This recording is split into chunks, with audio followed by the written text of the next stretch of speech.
Willkommen,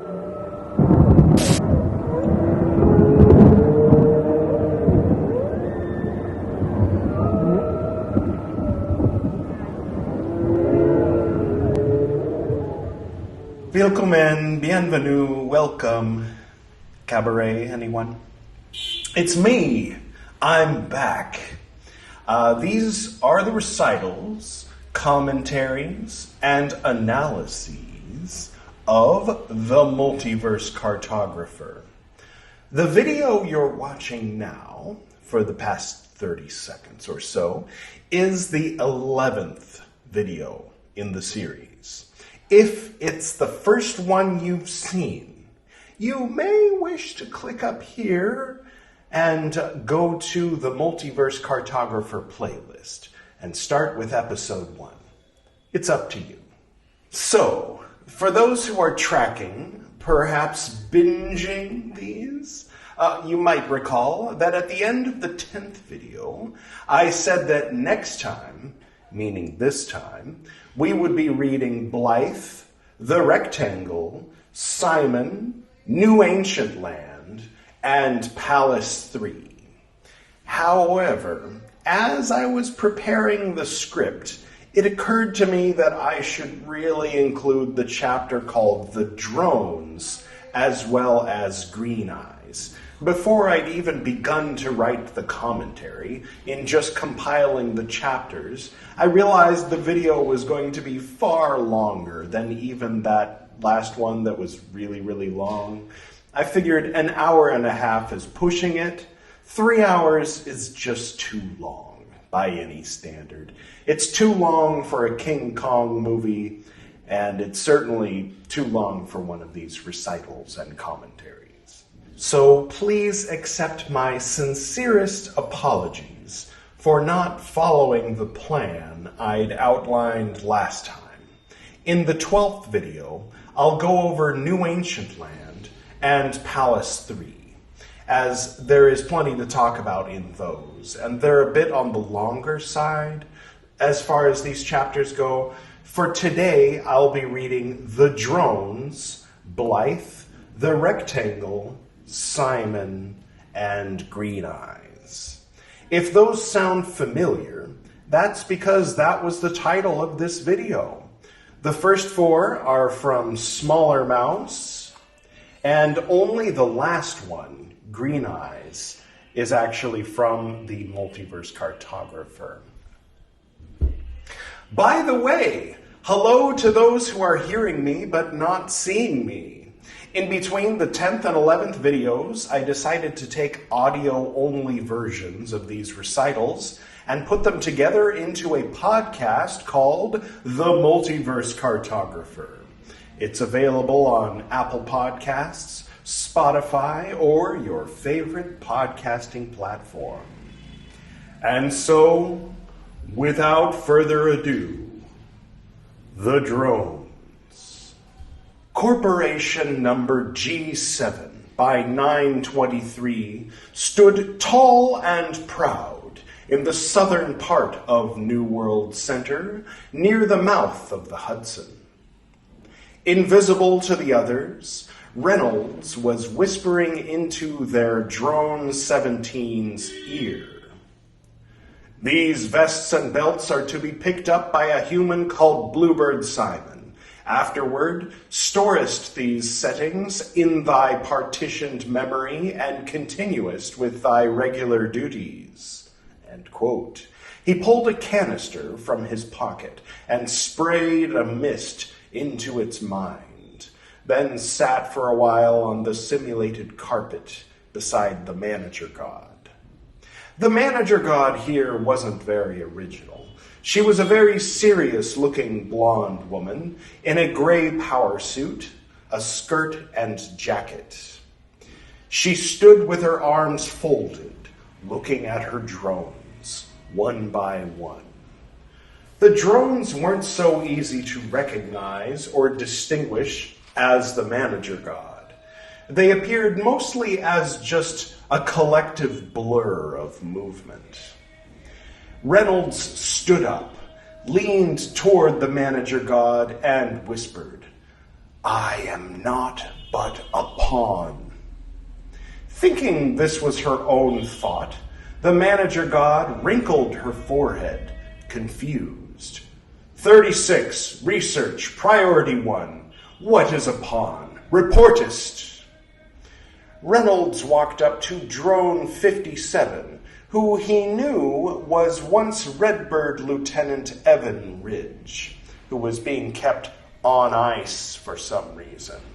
What Reynolds didn't know was that Evan was the 5th next of kin to King Mao the 42nd, an ex-lover of the dreaded Anglo princess Lucy. Reynolds whispered into the ear of the drone who would never again be called Evan. I do this wrongly. Manager God said yesterday new plans for these masks and sword handles. Reynolds sprayed his mind with the detailed program. She said rewrite is the destination, Montauk Point Harbor, Dock 12, to be picked up by a human called Bluebird Simon at 1300 hours standard. Then storest these settings in thy partitioned memory, and continuest with thy regular duties. A pawn is a piece from an ancient game called chess. 'Tis of lowest rank. It moveth forward 1 square or 2 squares in the first move, captureth enemy pieces by 1 space diagonal forward moves, and may be promoted to any rank other than king upon reaching the other side. Or 'tis a person used to further the purposes of another, Drone 36 said aloud. Reynolds looked over his shoulder at the manager god, grinning at her extremely confused expression. Why would I think such a thing? The manager god thought to herself as she surveyed the drones again. Her shoulders squared on the space near Reynolds, and her eyes became very focused. 57, why didst thou change thy routine? Reportest. Took me time to put thine orders into effect from yesterday, said the drone, terrified at having shirked his duties. Why art thou afraid? What art thou hiding? I lied to thee, milady. That delay was mine own. I should have made these changes earlier, he said, weeping. The manager god pointed a small object at the drone and pushed a button, causing him a very sharp sensation of electrocution. He yelped like a dog, then instantly spent all of his accumulated credits on a numbing sensation and some pleasant uplifting music for his ears alone, and returned to his duties. She checked his monitor and saw the blue masks being sewn and swords being forged and packaged by many robotic tentacles, which she would never fathom were actually on the other side of a big, round world. However, as Reynolds already knew, this manager god was colorblind. I forgot about these changes. I must not let the voice know of this, nor these strange thoughts, or they will terminate me, she thought to herself. Reynolds looked at the manager god's terrified expression, sighed, and whispered to himself, hypocrites, the lot of us. Lettest it not happen again, drone, she snapped abruptly at drone 57, then returned her gaze to the others, trying to forget what had just transpired. She paused for a few minutes looking at drone 17, but decided not to investigate. Reynolds chuckled a bit. Ah, so predictable. Well, there thou hast it, Blythe, thy new uniforms. Then Reynolds disappeared from that place. It's a little illustration. So here we have Reynolds. Apparently, he's a very skilled 27th century hacker. Now, remember several chapters ago, back in Greg's 2642, when Blythe told Simon, I'd be willing to bet they have spies down here with us in Shakespearean English. Well, I won't say who it is just yet, but keep an eye out, because the spy she was foreshadowing has already been introduced. I'm just saying. It's Reynolds. The spy is Reynolds. He's secretly working for the Empire and posing as a rebel working for Blythe. Now you know. Moving on. Corporation number G7 by 923 stood tall and proud. So there's so many of these things, enough for 12.5 billion drones to work at, so to speak, and for the hundreds of millions of redbirds to each feel like they have enough wealth to be invested in the system and to enforce its rule with the threat of violence. Just another day, right? That they don't even bother with cutesy names and logos for corporations in their universe. Just these designations, letters and numbers assigned to them. Henry Hudson, for those who didn't know, was a nutty British man who got a lot of people killed trying to sail across the North Pole. So the British stopped funding his expeditions, and he had to go to the Dutch. He came across the Atlantic and found the Hudson River. Wild coincidence that, finding a river with the same name he has. And he thought he could use this river to sail through the east coast of what would later become the United States and out the west coast, and finally find that elusive shortcut to India everyone had been talking about. Like the Panama Canal, only obviously his guesstimates about the sizes and locations of things was, shall we say, a little off. Nonetheless, he got a river named after him.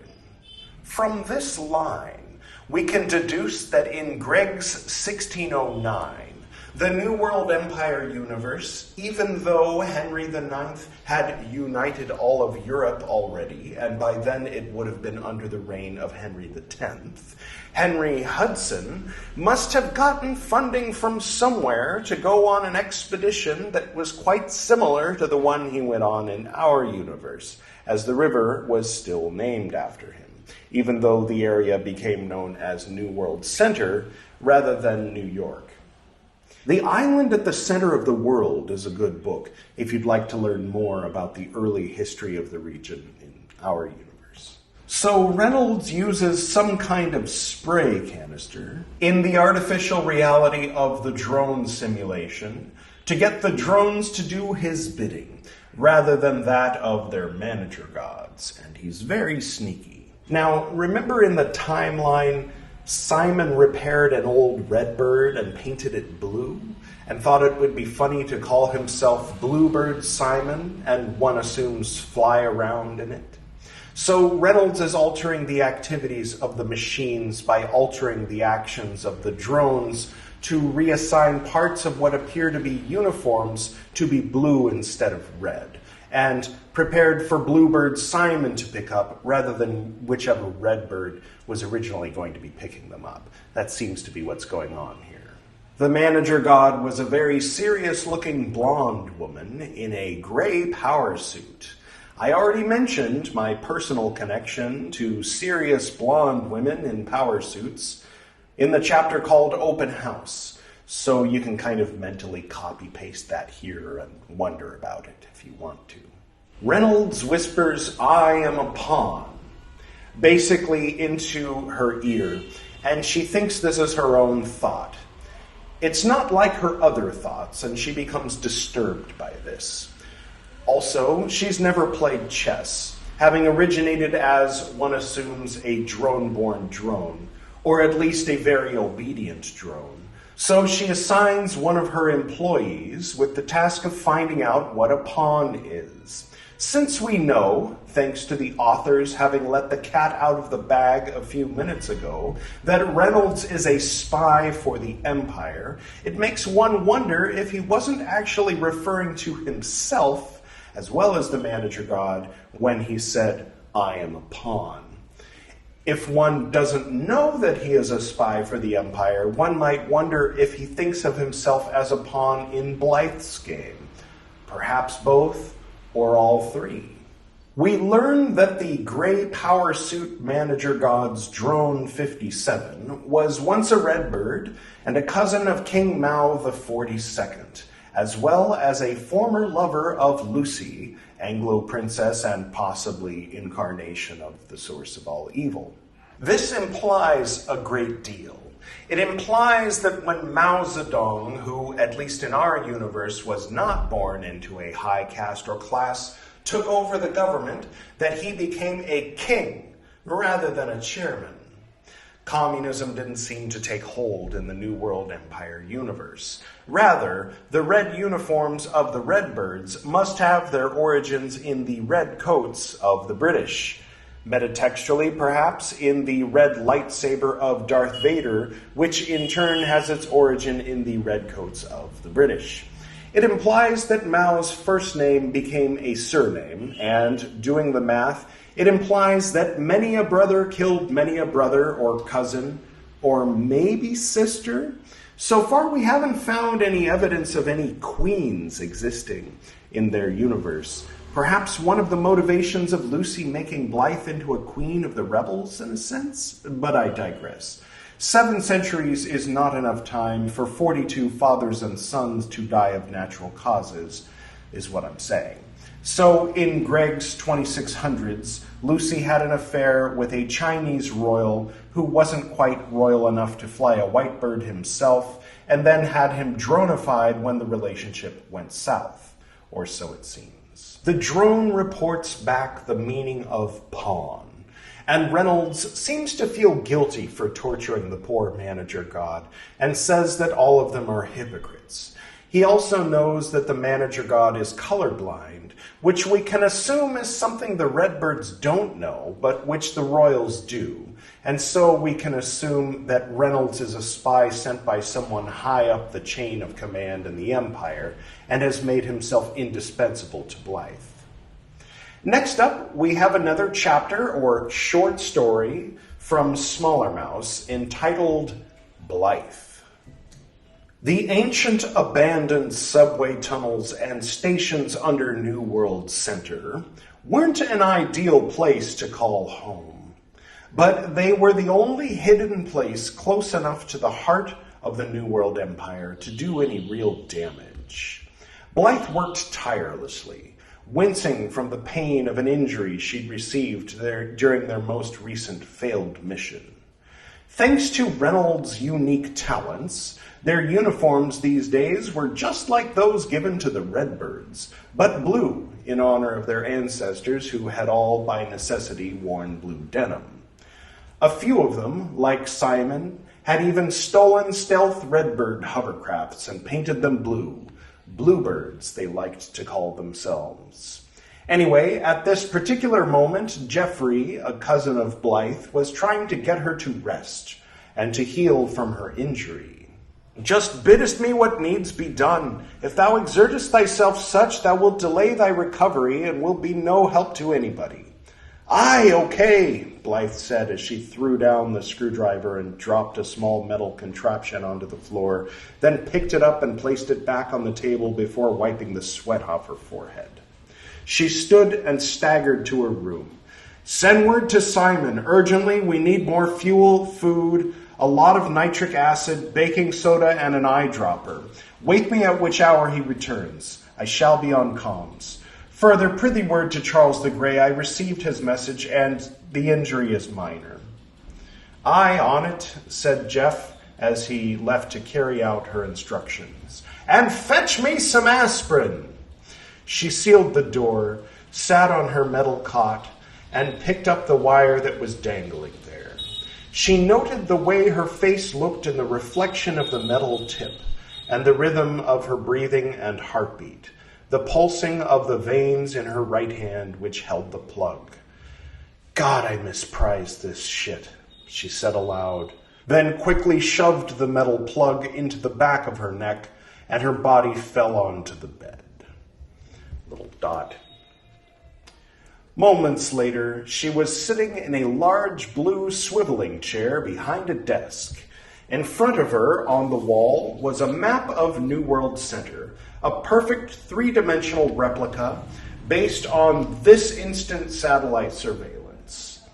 Map, how many drones are in New World Center? A monotonous, synthesized voice replied. There are 15,625,000 drones in New World Center. She could have made its voice sound more natural, but she hated the idea of a computer sounding too human. Map, how many rebels are in New World Center? Unknown. Aye, good, Blythe said and nodded wearily, yawning. Good.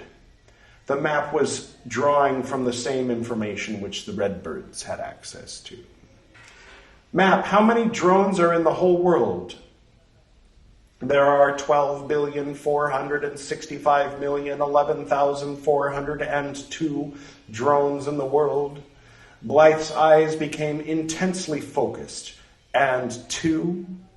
She put her forehead on the desk. Map, what is the name of the most recent drone to be added to the machine?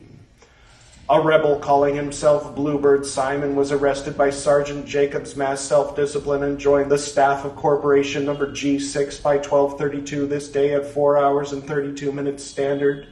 Blythe checked her watch in time to see it change from 4:34 to 4:35, then put her hand to her mouth and rose from her desk. She walked towards the sliding glass doors, which opened as she stepped through them.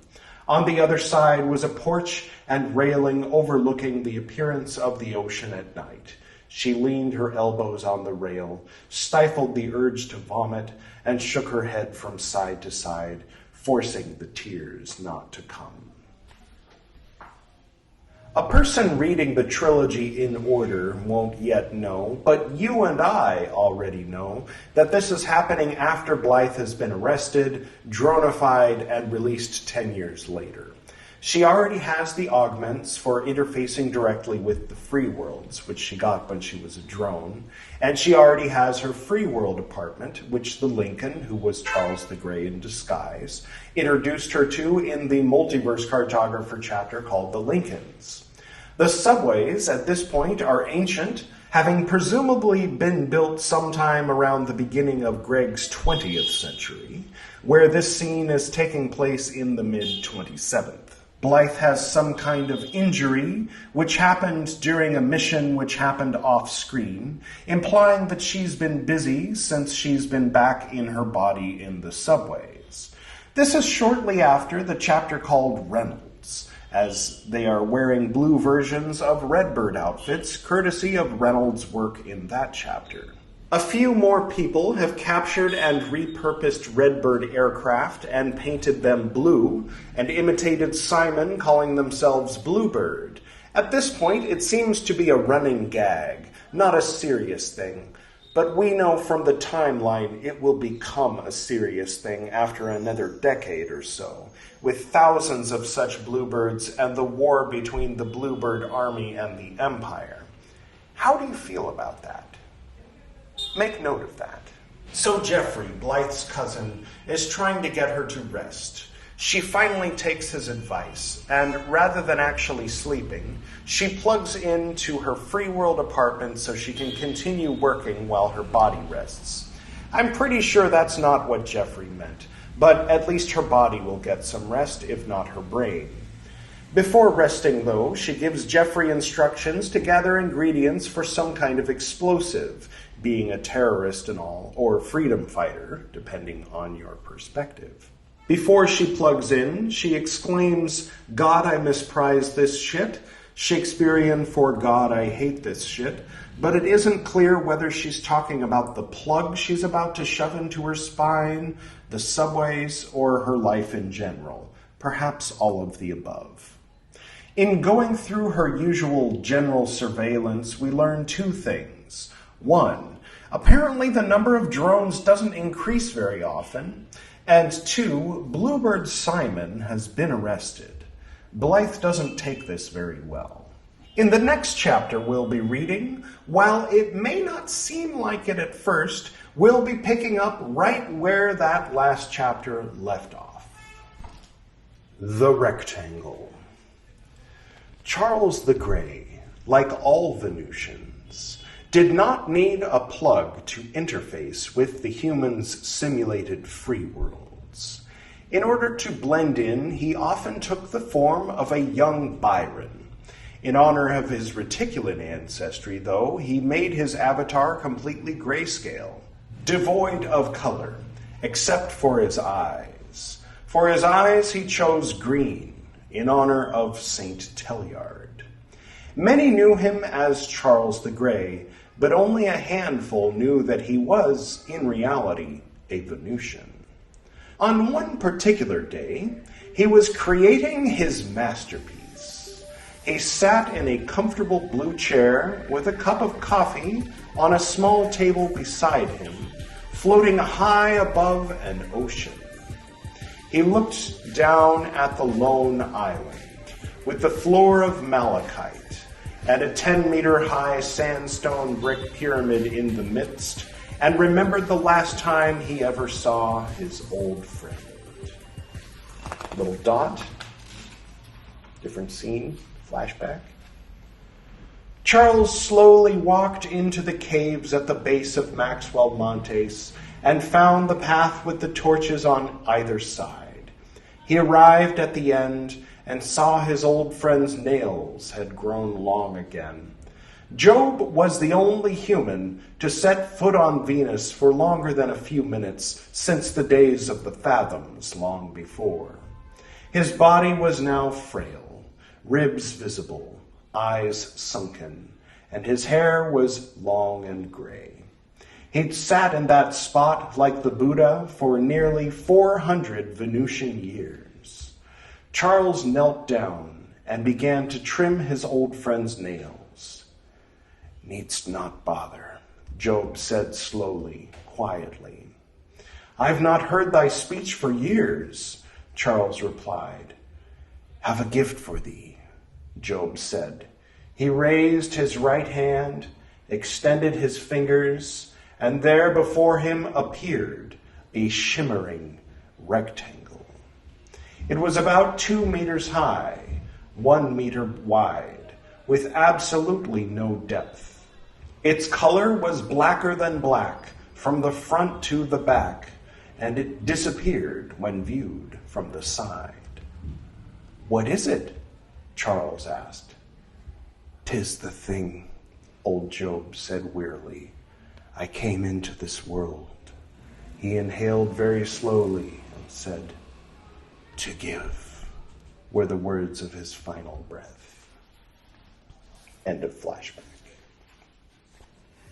After many years of experimentation, Charles had discovered that, having no depth, the rectangle could fit between any two worlds, at any 2 points in time. Further, it could slide between them all without harming any of them. In doing so, he discovered that the rectangle itself could be used as an anchor and a memory outside of any universe. So there was no longer any need for him to rely on the human's cloud.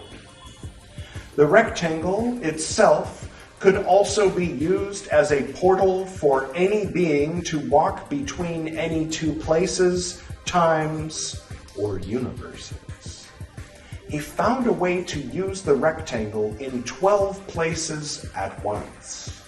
He placed 3 of them on each side of the sandstone pyramid below him on the lone island surrounded by the vast sea. So it was that on this particular day, Charles the Grey, in the form of grayscale Lord Byron, proclaimed, "Increase malachite luminosity 15%. Good. Pyramid surface makest perfect mirror covering the stone. Aye, good. Elegant tables and chairs throughout the floor. If any person jumpeth off, they hover or fly. Make the sky change according to a time unique to this place. a moon with many stars in the night, a great sun by day. A voice said, "Pardon the interruption." "Nay, interruptions, I'm on a roll." Blythe calleth thee urgently.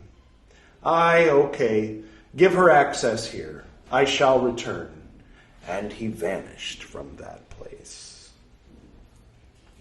So most of that chapter was written in 2003, but key parts of it were written in 2022. Some of the opening bit is self-explanatory, and some of it we've gone over before. Remember, this was from Smaller Mouse, so many of these ideas were being introduced for the first time. The Multiverse Cartographer came out later, so some of the things being explained are already obvious to us since we're reading things in this order. Then we arrive at the point where Charles the Grey remembers his last meeting with Job, and we have a bit of a flashback. This is the part that I wrote in February of 2022. Job, the incarnation of Luke, admits that the reason he came into this world, much to the chagrin of his parents, God and the devil, was to give the world, by way of Charles the Grey, the rectangle. And in this usage, the world means not only multiple planets, Venus and Earth, but the whole universe, all universes, and all universe types in the past, present, and future. I'll admit that this scene was, in part, influenced by something a little silly. I had recently begun playing Zelda Breath of the Wild, and was moved almost to tears by the ancient monks waiting for Link to arrive at various cave dwellings, those underground tests of valor and such, who then give Link their spirit orbs and vanish into thin air. I think it hit me because it reminded me of Gordon, and processing it all, it occurred to me that this would be a wonderful way to bring the interdimensional coffee house out of the realms of virtual reality, however advanced and 27th century it may be, and into the realm of the mysterious, the otherworldly, even the divine. In the New World Empire universe, the 7th century of the Age of Aquarius was to be given a doorway out. One might ask, what does someone's natal chart look like if they're born on Venus? Well, if you're using heliocentric astrology, it's the same as if they were born on Earth, but the rectangle makes all of these points moot, opening the doorway wide into infinity. When Job arrived on Venus, he gave a cube, 3 dimensions containing all the knowledge that was available to give. When he left the mortal realm, he gave the rectangle, 2 dimensions, which thwart all the rules previously established, containing infinity within itself, and access to all points on every timeline and points on all lines even beyond time as we know it. Charles the Grey took the rectangle and used it to duplicate itself within itself and gave it the form of the coffee house as we know it. So far, though, there is only one island and only one pyramid, and as of now, only Charles the Grey has seen it on the day he created it. Blythe interrupts his creative flow. As we know, or at least as I've mentioned, this chapter comes immediately after the previous one we just read, so we know Blythe's emergency has to do with Bluebird Simons having been arrested. Without knowing what, or shall I say, who, would result from it, Charles the Grey instructs the computer, or whatever it is, to give Blythe access to the infant coffee house before it has been opened for business. We'll get into that in the next video, but for now, we'll continue with this story. This next chapter weaves a few things together. You remember last time Charles Rubin became intimate with the Clara with the Ramones shirt on after she told him her origin story, though we, as of now, have not yet heard it. We know, as it has been mentioned, that Clara is basically eternal. As long as Job's mysterious rectangle exists, Clara will be 8 septillion baristas who look just like Blythe did on one particular day when she was 27 years old. These things are going to begin to unfold, and Charles Reuben, as usual, will find himself in both the cause and the effect positions in its unfolding. I've said enough for now. I'll just let things unfold, starting with the beginning of a chapter from The Multiverse Cartographer called Green Eyes. In the morning, Charles Reuben got dressed. Clara was hanging light blue wallpaper with silver highlights and wearing one of those 1960s roller skating waitress uniforms and chewing gum. She smiled at Charles Reuben and said, "Good morning." Charles Reuben smiled back, "Hi." Clara finished the corner, then sat on the bed beside him and said, "Experience has taught me that I should say this right away. As long as you don't get any illusions about my being tied down to you in any kind of exclusive relationship, you and I will get along fine." Charles understood. They left her room, went down the stairs, down the sandstone brick hall with the torches, and outside the pyramid. Clara said, "I want to introduce you to Charles the Grey." "He's alive?" said Charles Reuben. She pointed to one of the pyramid doors. "These doors lead to any place at any time." Charles nodded, realizing it was a silly question. "I can't pass through them, but you can. He'll be surprised to see you." Clara put her right hand, fingers wide, beside the pyramid door. The scene on the other side changed to that of another coffeehouse island. "He'll be there soon. I'll see you when you get back." Charles Reuben thought he should kiss her, but hesitated. He reached to shake her hand. She rolled her eyes and hugged him. "Go." He went. To his surprise, as he looked around, he saw that all the tables were empty. The pyramid doors were all black, and there were no other coffeehouse islands on the sea. He thought he heard Clara's voice coming from around the corner of the pyramid. "Charles? Charles, art thou hither?" We'll come back to Green Eyes later, but at this point it is appropriate for us to transition over to the chapter which comes immediately after the rectangle in Smaller Mouse. The chapter is called Simon. Blythe passed through the portal onto the first coffeehouse island and began searching. "Charles? Charles, art thou hither?" Charles Reuben came from around the corner of the pyramid wearing his shiny silver bodysuit. "I'm here, Clara. What's wrong?" "Who art thou? How dost thou know my middle name? Dost thou know Charles the Grey?" Charles Reuben's eyes widened. "Blythe? So thou knowest my first name as well, but who art thou?" "My name's Charles, but not Charles the Grey. I'm Charles Reuben." "Aye, pleased to make thy acquaintance, methinks. Dost thou know whither he is? 'Tis quite urgent." Charles Reuben nodded. "Clara told me he'd be here soon." "Great, but who art Clara?" Charles Reuben hesitated. "It's complicated." He smiled, wondering if Clara remembered this entire conversation that was unfolding for him in real time. "Okay, Charles, please do not gawk at me like some creep." Blythe was not amused by his familiarity. He hadn't realized he was staring and smiling at her like a weirdo. "I'm so sorry. You look like someone I once knew." Blythe rolled her eyes. "Whatever." He tried to gauge where she was on her timeline. "So, have you already been a surrogate for Simon and all of that?" "How dost thou know Simon?" "Well," he decided to stop being coy. "I know that you came here because you need Charles the Grey's help freeing Simon from the machine. Charles will tell you that if you take Simon's place for a while, he'll be able to wake up on his own. You'll just need to arrange for a bluebird to be there waiting for him when he does.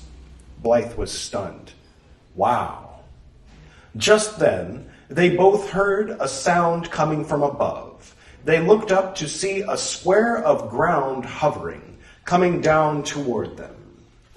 Soon they saw the image of Charles the Grey's grayscale Byron avatar seated on his chair. "Charles!" Blythe called out happily. Charles the Grey rose and stepped down onto the malachite floor beside the mirrored pyramid with them, as the square chair and small table faded away behind him. Charles Reuben stepped forward and extended his hand. "I'm Charles Reuben. I was named after you." Charles the Grey shook his hand. "Charles the Grey, I was named for thee, multiverse cartographer." "What?" Blythe said. Charles the Grey laughed, and Charles Reuben was amazed. Charles the Grey said, "Thou rememberest Joe and Arthur Fathom?" "Like it was yesterday. As a matter of fact, I think that was yesterday." "Seest, in reality, I appear thus." Charles the Grey snapped the fingers of his right hand, instantly transforming into his true physical appearance, the tall Venusian that he was, half human and half reticulan gray. "Wow," Blythe and Charles Reuben said together.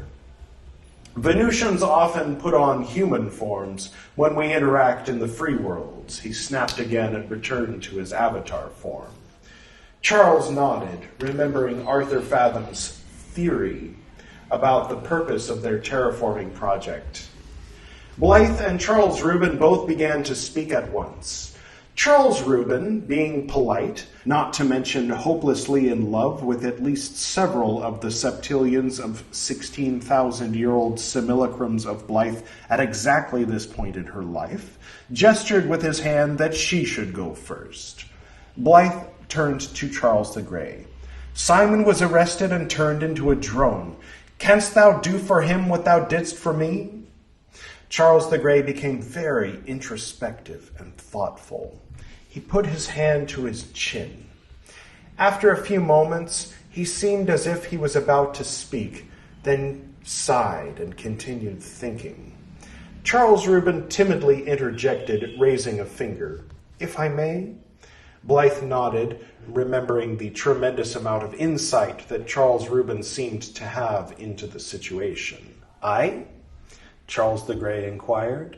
The multiverse cartographer continued. "It's just that I might be able to save you some time, which is of course important right now because of the living hell that Simon is in right now." Charles Reuben now had both of their undivided attentions. Blythe turned her palm upward. "Sayest?" Charles Reuben continued.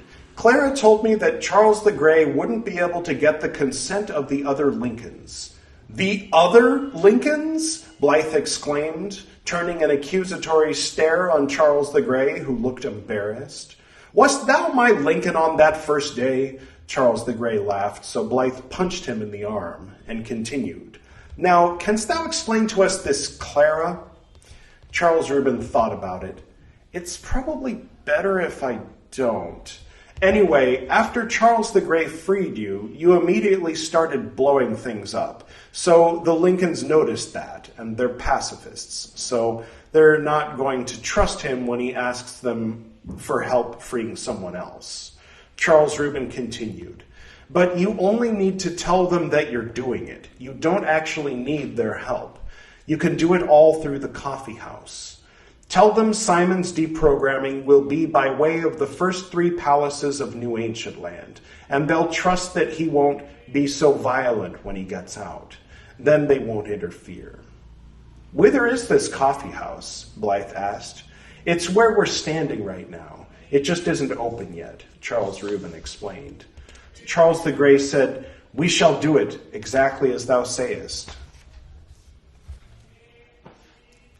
Okay. To sum up, The Clara with the Ramones shirt who rescued Charles Reuben from the creepy man and then opened up to him and invited him into the pyramid in the chapter called The Barista, the morning after, has decided to wear a 1960s roller skating waitress uniform.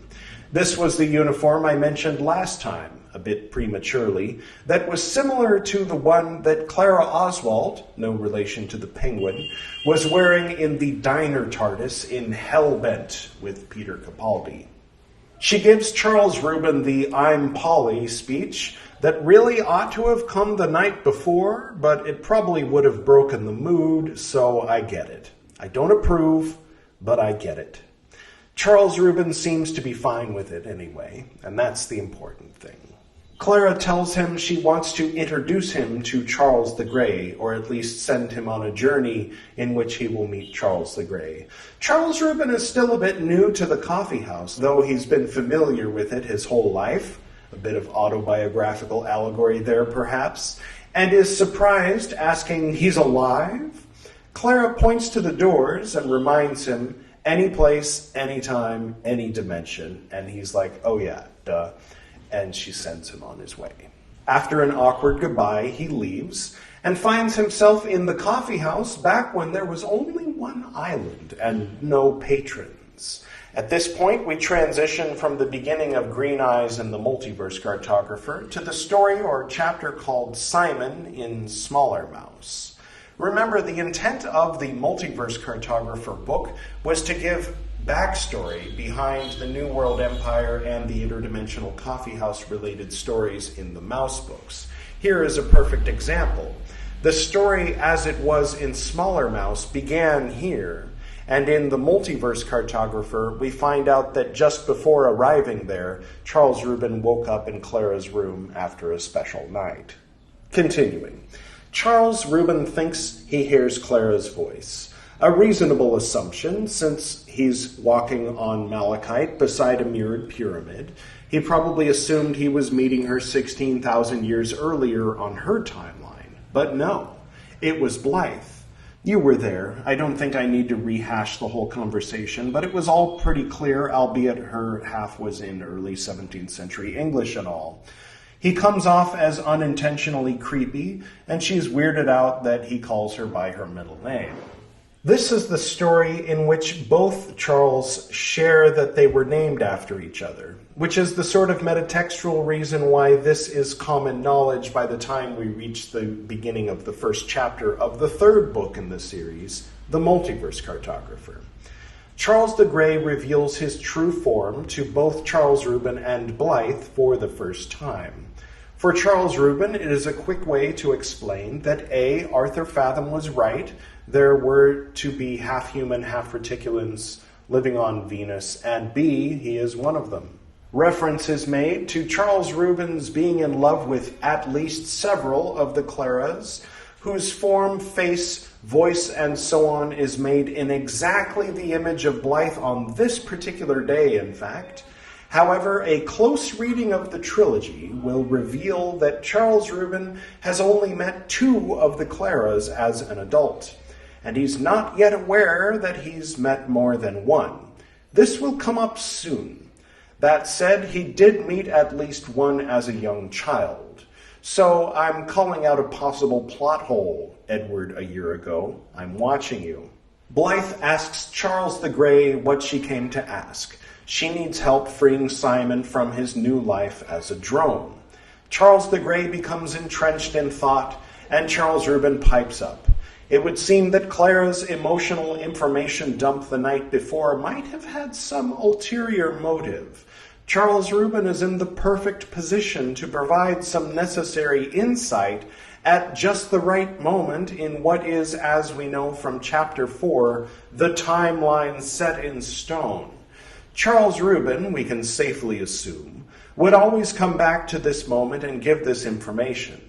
That or Clara wanted to help the process to happen faster in order to minimize the amount of time that Simon would have to endure the hell of sitting in a cubicle, so to speak, or the 27th century version of a cubicle, or both. We'll have to wait and see how this next conversation with Clara goes to really be sure, or as sure as one can get with time travel shenanigans. Finally, we'll return to the point where we left off in the only chapter of the Multiverse Cartographer that we're actually reading today, since the rest of it comes from Smaller Mouse, that chapter, of course, being Green Eyes. There's some overlap in this first part with the end of the chapter called Simon, in order to help orient the reader with where we are and where we are going. So, continuing. "Whither is this coffee house?" Blythe asked. "It's where we're standing right now. It just isn't open yet," Charles Reuben explained. "Charles the Grey said, 'We shall do it, exactly as thou sayest.'" "I'll leave you to it," Charles Reuben said. "We'll meet again," Charles the Grey replied. "Nice to meet you, Blythe." Charles Reuben shook her hand. "Same. Give my best to Clara." "I'll tell her." He opened his journal to the first page, placed his hand beside the door, looked at the 16 Tragenta sex symbols, and an island appeared on the other side of the doorway. Charles the Grey peeked through curiously. Charles Reuben passed through, returning to the coffee house as it was 16,000 years later. He sat down by the fire on that island and waited for Clara. When she appeared, she wore black and silver necklaces, earrings, and skull rings. "You changed." "Of course. It's been a few days." "Has it?" She smiled and sat down beside him. "You know, I remember everything." "From just now? From Blythe's memory, you mean?" "Is that where you were?" "Yeah." "Oh, nice. No, I meant from last night." Charles Reuben was a bit confused, but shrugged it off. "Blythe told me to tell you she said hi." Clara laughed. "I remember. I didn't know what to think of you. Or she didn't, I should say. I've been waiting a long time for that meeting to happen for you so we could finally talk about it." Charles and Clara talked for a long time. He drank his chai, later switched to White Russians, and she neglected the other coffeehouse patrons. Eventually, they were intertwined like vines. Suddenly, Charles Reuben heard the voice of another Clara calling his name. He looked around, confused. "I thought each island only had one." Then he saw her on the other side of one of the pyramid doors. She was wearing the roller skating waitress outfit and looked angry. "Wrong fucking Clara, Charles." Charles Reuben looked awkwardly back and forth between her and the goth-dressed Clara he was with. Eventually, he stood up, smiled apologetically at the now very sad goth Clara, and walked toward the pyramid and through the door, back to the island where he had woken up that morning. Clara put her hand beside the door, glaring at her counterpart, as the scene on the other side changed to a field with a rainbow. She let out a frustrated sigh and turned to Charles Reuben. "I'm not mad at you," she smiled. "I'm mad at her. This isn't the first time she's done this." Clara looked out to the sea in the direction of the island where the Clara in the green dress was standing, watching them the night before. Charles Reuben looked there too, squinted, and saw that the Clara who was in the green dress the night before was the same one now wearing the goth outfit, clearing dishes from one of the tables. "Oh, yeah." Charles explained that he'd opened up his notebook to page 1 and used the Tragenta sex symbols to go back to the first island he'd ever been to as an adult. He'd assumed that was her island and wasn't sure when he'd switched islands. Clara took his book and pen, opened to page 4, and began writing the numerals for her own island. "I've been waiting for you to get back to tell me about your meeting with Charles the Grey and Blythe. I only vaguely remember it." She finished writing the numerals, signing her name there with X's and O's. Little dot, little bit of time passing. "Can I ask you something?" Charles Reuben asked. "What is it?" "When I first arrived a few days ago, she," indicating Goth Clara, "told me that she remembered me from before, but that I was much younger then." "I remember," Clara replied. "Was I about 3 or 4? "Yes." "Do you remember my parents?" Clara thought about it for a long time and said, "I remember you weren't alone." "My mom asked you to watch me for a while?" Clara nodded. "But do you remember them?" "I don't understand. Why don't I remember them?" "One day when I was 7 years old, they said our universe was colliding with another universe, and they'd either be right back or the universe would disappear." "What happened?" "They disappeared, as in they never existed. I was still there, but it was someone else's house. The only thing I don't understand, though, is why am I still here?" "I don't know." Charles looked at the pyramid. "I need to go back for a while." "What makes her so special?" Charles was confused. Then he saw that she was glaring at Goth Clara on the next island again. "No, I mean I need to go back to my world for a while." "Oh," Clara nodded. "I just feel like I'm too far out, and I'll never get back." Charles Reuben put his hand beside the pyramid door, and the scene changed to the room in the open house that used to be, or never was, his dad's den. "Sure, yeah, okay." "When I decide to come back, do I need to come through the same door?" "No, here, put your hand up." He did, and Clara placed her hand against his. He felt a sparkling magnetic energy. "Now you can open a door from anywhere." Charles Reuben said thank you and left through the pyramid door. Well, that was a bit awkward, wasn't it? So we followed Charles Reuben back to where he came from, or rather back to where he'd started out when he first entered the coffee house as an adult, which is not where he ended up when he climbed the Fathoms ladder from Venus to the shimmering door on the mountainside. I think that was pretty clear. It wasn't in Shakespearean or anything, so I don't think I need to do too much of a play-by-play. When Charles Reuben first arrived and met Isaac and learned Trigyntosex, Clara was wearing jeans and a white t-shirt. That same Clara changed into a sparkling green dress the next morning, which she was wearing the day Charles Reuben came back from Venus with the Fathoms. That was the Clara that was watching Charles Reuben through binoculars. Then that same Clara, when Charles Reuben woke up the next morning inside a neighboring coffeehouse pyramid, put on the goth outfit. Since Charles Reuben is kind of famous already, and as we now know, meeting him was one of, if not the very last memory which Clara had from Blythe, he was a bit more of a big deal to her than he realized. Not just another customer. "Your money's no good here" might have meant more than just literally money is no good there, but also in the traditional sense that his drinks are or would be on the house because the barista has a bit of a crush on him. Maybe. As a result, she wore Venusian green the next morning, but green is also the color of jealousy, hence Green Eyes being the title of the chapter.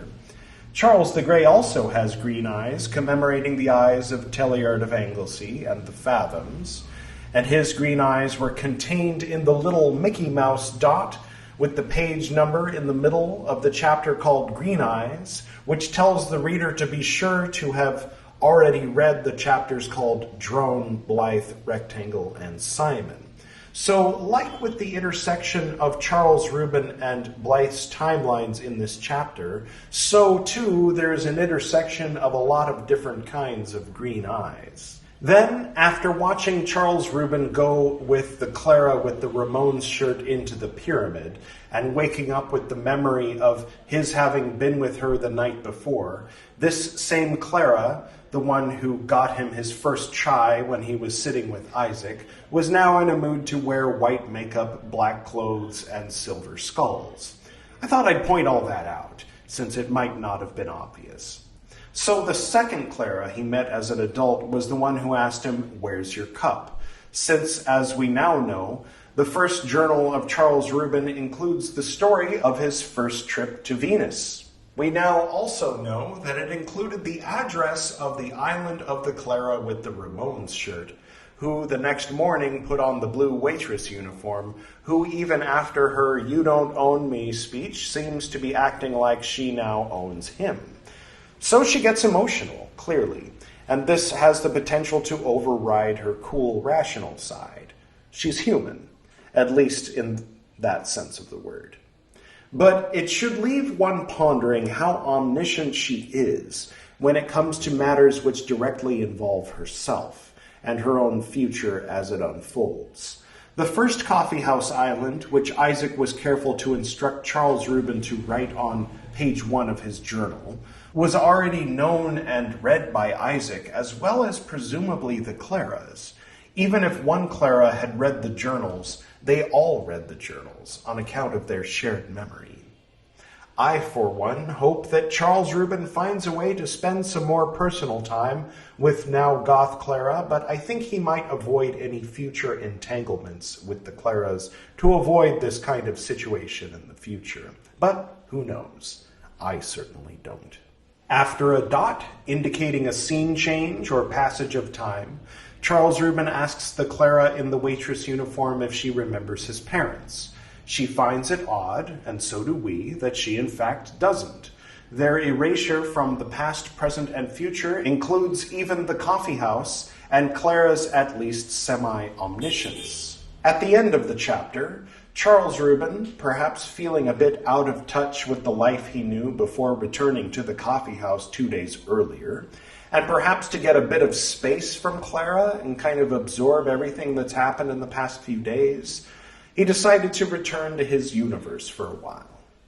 Before we follow Charles Reuben home and see what happens there, we'll spend a bit more time with Blythe, Charles the Grey, and Simon next time. I'll be reading and analyzing 2 chapters next time: New Ancient Land from the Multiverse Cartographer and Palace 3 from Smaller Mouse, in which we'll finally witness the birth of Clara. Until then.